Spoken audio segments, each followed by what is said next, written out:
নমস্কাৰ কৃষক বন্ধুসকল, মোৰ ইউটিউব চেনেলে সকলোকে স্বাগতম জনাইছোঁ। কৃষক বন্ধুসকল, মই ইয়াৰ আগৰ ভিডিঅ'ত কৈছোঁ যে এতিয়া যদি আপোনালোকে বেঙেনাৰ খেতি কৰিব পাৰে আৰু এতিয়া যিবিলাক পুলি আপোনালোকে লগাব বা যিবিলাক খেতি কৰিব সেইবিলাক বাৰিষাৰ কাৰণে হ'ব আৰু বাৰিষাৰ বতৰত ভাল এটা বেঙেনাৰ বজাৰ দাম থাকে। হয়তো আপোনালোকে ঘৰত খোৱাৰ কাৰণেও কৰিব পাৰে, হয়তো 2-4 জোপা পুলি হয়তো আনি হয়তো কৰিব পাৰে। কৃষক বন্ধুসকল, আচলতে সেই বেঙেনাৰ পুলি কেনেকৈ প্ৰস্তুত কৰিব লাগে বা কৰা হয় সেই সন্দৰ্ভত আজিৰ ভিডিঅ'টো মই প্ৰস্তুত কৰিলোঁ। গতিকে প্ৰচেছখিনি মই আপোনালোকক দেখুৱাম যে বেঙেনাৰ পুলি আচলতে কেনেকৈ প্ৰস্তুত কৰা হয়। কৃষক বন্ধুসকল, প্ৰথম কথা হ'ল যিকোনো ভেৰাইটিৰ বেঙেনা আপোনালোকে সেই বাৰিষাৰ বতৰত খেতি কৰিব নোৱাৰে আৰু সেইবিলাক লগালেও ভাল নহ'ব বা ভাল উৎপাদন আপোনালোকে নাপাব। আৰু কিছুমানটো এনেকুৱা ভেৰাইটি আছে একেবাৰে নহ'বই, তাৰমানে 2-4টা ফুল ফল আহিব, হয়তো গছবিলাকত তেনেকুৱা নহ'ব। গতিকে আপোনালোকে বাৰিষাৰ ছিজনৰ কাৰণে যদি বেঙেনা খেতি কৰিব বিচাৰে আপোনালোকে বাৰিষাত কৰা যিবিলাক ভেৰাইটি বা যিবিলাক জাত বেঙেনাৰ জাত সেইবিলাক কৰিব লাগিব। কৃষক বন্ধুসকল, মই এটা পেকেট আপোনালোকক দেখুৱাইছোঁ, সেইটো গিৰি চিটছৰ গিৰি ৰাবাদা বুলি কয়। মই পেকেটটো আপোনালোকক দি দিছোঁ স্ক্ৰীনত, গতিকে সেইটো মই কৰিম।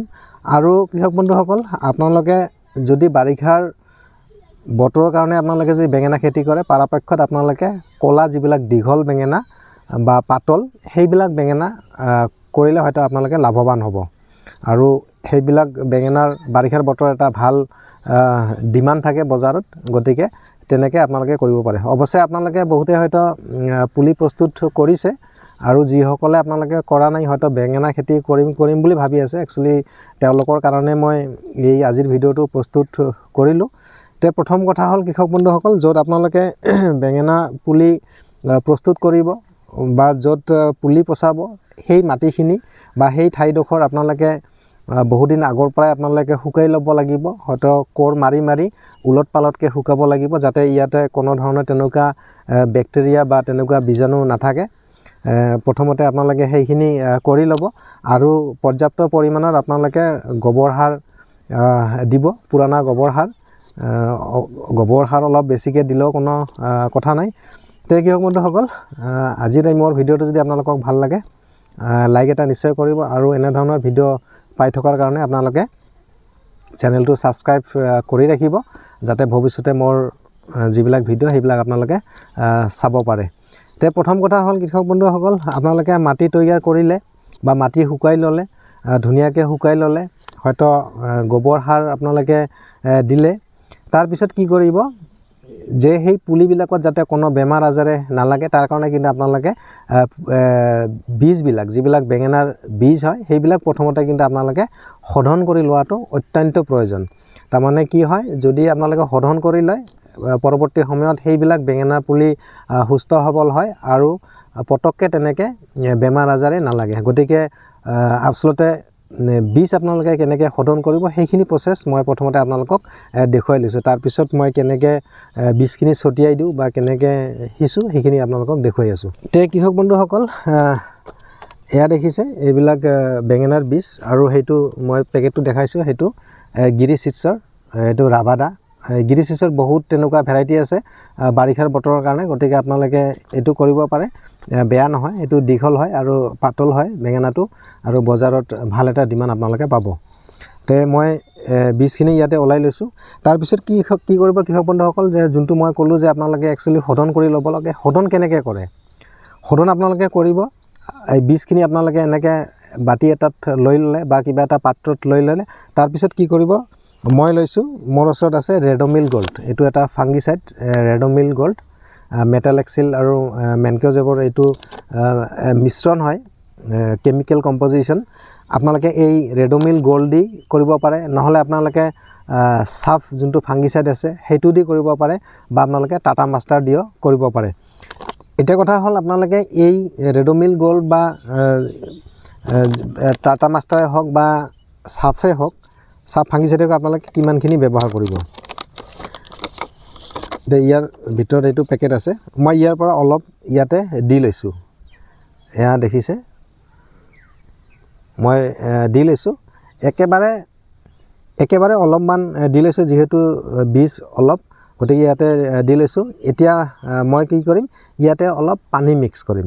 পানী মিক্স কৰি বঢ়িয়াকৈ এই যোনটো ফাংগিচাইড ইয়াতে মই দিলোঁ, ফাংগিচাইড আৰু ফাংগিচাইডখিনি যাতে বীজৰ গাত লাগি থাকে তাৰ কাৰণে অলপমান মই পানী দিম, বেছি নহয়, জাষ্ট যাতে অলপ জিকা জিকা হয় তাৰ কাৰণে। অলপমান পানী মই দি দিলোঁ, তাৰপিছত এনেকৈ বঢ়িয়াকৈ মই লাৰি দিলোঁ বীজখিনি। এনেকৈ শোধন কৰিলে কি হয় কৃষক বন্ধুসকল, পৰৱৰ্তী যিবিলাক পুলি হ'ব সেই পুলিবিলাক পটককৈ তেনেকুৱা বেমাৰ আজাৰে নালাগে আৰু সুস্থ সবল পুলি আপোনালোকে পাব।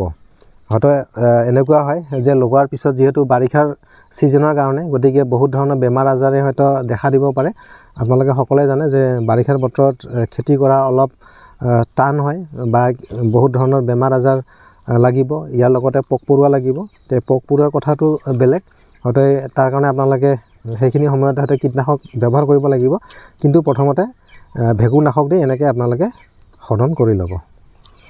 তাৰপিছত এনেকৈ যিহেতু মিক্স হৈ গ'ল, এইখিনি এতিয়া আপোনালোকে আধা ঘণ্টা বা 1 ঘণ্টা থৈ দিয়ক। একেবাৰে মানে প্ৰখৰ ৰ'দত আপোনালোকে নুথুৱাব, আপোনালোকে ছাঁ ঠাইত যদি এনেকৈ ৰাখি দিয়ে এইখিনি শুকাই যাব। তাৰপিছতে আপোনালোকে য'ত পুলি প্ৰস্তুত কৰিব তাতে হয়তো ছটিয়াই দি মাটিৰ লগত মিক্স কৰিব। তাৰপিছত কেনেকৈ কি কৰিব মই আপোনালোকক দেখুৱাই আছোঁ। য'ত আপোনালোকে পুলি পচাব সেই ঠাইখিনি আপোনালোকে ওখ মাটি নিৰ্বাচন কৰিব, য'ত পানী জমা নহয়। হয়তো ইয়াৰ মাজতে পানী জমা হ'লে হয়তো আপোনালোকৰ সেই পুলিবিলাক হয়তো নষ্ট হ'ব পাৰে, গতিকে আপোনালোকে বেড বনাই ল'ব। আৰু মই যোনটো বেড বনাইছোঁ এটা আপোনালোকে দেখিছে, এইটো পথালি আছে 4 ফিট আৰু দীঘলে আছে প্ৰায় 8 ফিটৰ নিচিনা তেনেকুৱা হ'ব। গতিকে তেনেকুৱা জোখাৰে মই বেড বনাই লৈছোঁ। গতিকে আপোনালোকেও ঠিক এনেকৈ আপোনালোকে অলপ বেডটো ওখ কৰি ল'ব, যাতে ভৱিষ্যতে পানী জমা নহয়, আৰু যদিও পানী জমা হয় পানীখিনি যাতে ওলাই যোৱাৰ ব্যৱস্থা থাকে। তো কৃষক বন্ধুসকল, মই যি বীজ শোধন কৰিলোঁ এতিয়া চাওক ধুনীয়াকৈ শুকাই গৈছে। এতিয়া এই বীজখিনি আপোনালোকে কি কৰিব, প্ৰথমতে আপোনালোকেতো মাটিখিনি একেবাৰে বঢ়িয়াকৈ কৰি ল'ব। যিবিলাক হয়তো মাটিৰ ডলা আছে সেইবিলাক ভাঙি দিব, একেবাৰে গুড়ি কৰিব।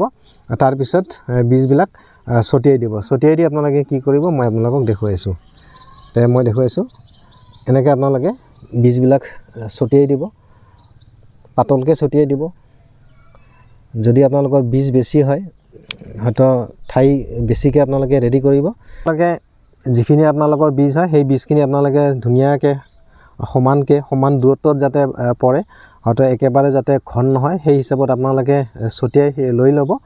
আৰু এটা কাম কৰিব পাৰে কৃষক বন্ধুসকল, এই বীজ ছটিয়াৰ পিছত আপোনালোকে এই মাটিখিনিত আপোনালোকে যিকোনো কীটনাশক যাতে পোক পৰুৱাই সেই বীজখিনি খাব নোৱাৰে তাৰ কাৰণে আপোনালোকে ফুৰাডন 3G হওক বা তেনেকুৱা মাটিত মিহলা যিবিলাক বিষ পায় আপোনালোকে ট্ৰেচেল হেৰি কৰিব পাৰে, বালিৰ লগত মিহলাই আপোনালোকে ছটিয়াই দিব পাৰে। হয়তো এই বীজবিলাক পোক পৰুৱাৰ পৰা হয়তো বাচি থাকিব, আৰু নহ'লে হয়তো বিভিন্ন ধৰণৰ পোক পৰুৱাই খাব পাৰে। তাৰপিছত আপোনালোকে কি কৰিব, এনেকৈ হাতেদি আপোনালোকে ধুনীয়াকৈ মিক্স কৰিব। আপোনালোকে চাওক এনেকৈ হাতেদি মিক্স কৰিব।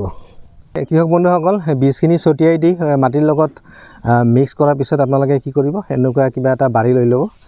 লৈ আপোনালোকে এনেকৈ ধুনীয়াকৈ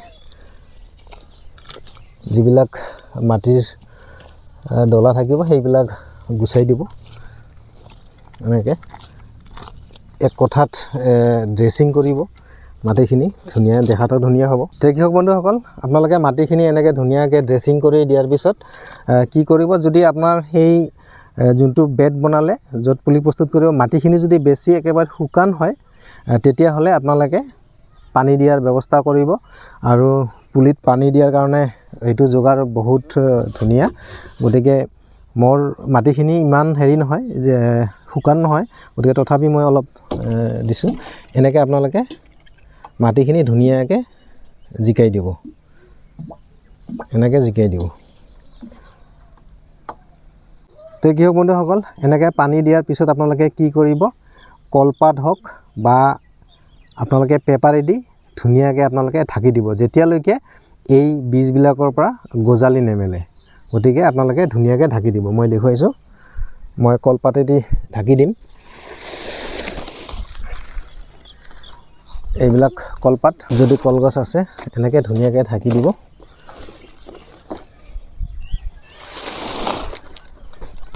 এনেকৈ বঢ়িয়াকৈ ঢাকি দিব। এনেকৈ আপোনালোকে ঢাকি দিব। মই কলপাতেদি দিলোঁ, যদি আপোনালোকৰ কলপাত আছে কলপাতেদি দিব পাৰে।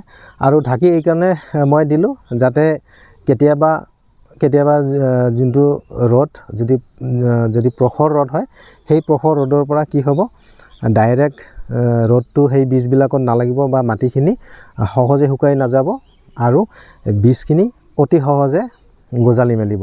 আৰু যেতিয়া গজালি মেলিব আপোনালোকে এনেকৈ চাব, হয়তো সপ্তাহ হওক বা 4 দিন হওক 5 দিন হওক, মেক্সিমাম বেঙেনা বীজ বা জলকীয়াৰ বীজ গজালি মেলোঁতে এসপ্তাহমান লাগে, হয়তো 6-7 দিন লাগি যাব। যেতিয়া দেখিব যে গজালি মেলিছে তেতিয়া সেইখিনি আঁতৰাই আপোনালোকে এই মোৰ যোনটো পানী দিয়া এনেকুৱা যদি ব্যৱস্থা আছে আপোনালোকে পানী দিব। এনেকৈ আপোনালোকে বেঙেনাৰ পুলি প্ৰস্তুত কৰক আৰু একেবাৰে নিৰোগী বেঙেনাৰ পুলি হৈ যাব। আৰু যেতিয়া বেঙেনা পুলিবিলাকৰ বয়স 25-30 দিন হ'ব, সেইটো অৱশ্যে আপোনালোকৰ মাটিৰ ওপৰত নিৰ্ভৰ কৰিব, কিমান সোনকালে হয়তো বেঙেনা পুলিবিলাক আপোনালোকে ডাঙৰ কৰিব পাৰে। যদি আপোনাৰ মাটি যদি সাৰ পানী ভাল থাকে তেনেহ'লে অতি সোনকালে হয়তো আপোনালোকে খেতিত লগাব পাৰিব। তে কৃষক বন্ধুসকল, বেঙেনাৰ পুলি কেনেকৈ প্ৰস্তুত কৰা হয় সেইখিনি প্ৰচেছ মই আপোনালোকক দেখুৱালোঁ। এতিয়ালৈকে যদি আপোনালোকে বেঙেনা খেতি কৰিম বুলি ভাবি আছে বাৰিষাৰ কাৰণে আৰু যদি পুলি পচোৱা নাই, আপোনালোকে পুলি এতিয়াও পচাওক। আৰু আজিৰ ভিডিঅ'টো যদি আপোনালোকক কিবা কামত অহা যেন লাগিছে, আপোনালোকে ভিডিঅ'টো লাইক এটা নিশ্চয় কৰিব। যদি মোৰ চেনেলত নতুনকৈ ভিডিঅ' চাই আছে, পৰৱৰ্তী ভিডিঅ' চোৱাৰ কাৰণে আপোনালোকে মোৰ চেনেলটো ছাবস্ক্ৰাইব কৰি ৰাখিব। তে কৃষক বন্ধুসকল, আজিলৈ ভিডিঅ'টো ইমানে, ধন্যবাদ।